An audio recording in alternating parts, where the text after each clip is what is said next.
way you can see through the camera now. From there we took a coracle, then we have come to this place. Then can you see the mountain behind, full of rocks? We have climbed these rocks. Then it has been an up and down journey. You can see the Kotilinga here. This side also Kotilinga is there, and this side there is another Kotilinga here.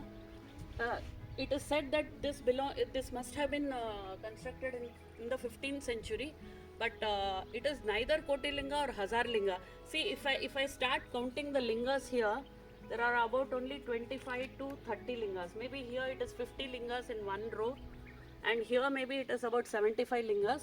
But it seems people who couldn't go to the temple inside, they have maybe in that age, because people were not allowed to enter the Garbhagriha, therefore they had these lingas constructed here, and they used to offer here. Here you can see a structure, see the carvings are here, and people are offering it to God.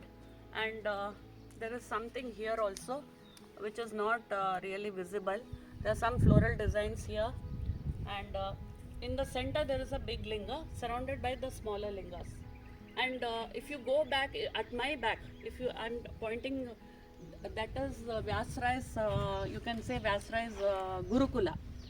And on the extreme left you can see there is a temple there, and all the pillars, most of the pillars are down. I can only see 3 pillars, and if you continue like this from left to right, second is a Gurukula. It's just like a small school. There also you can see.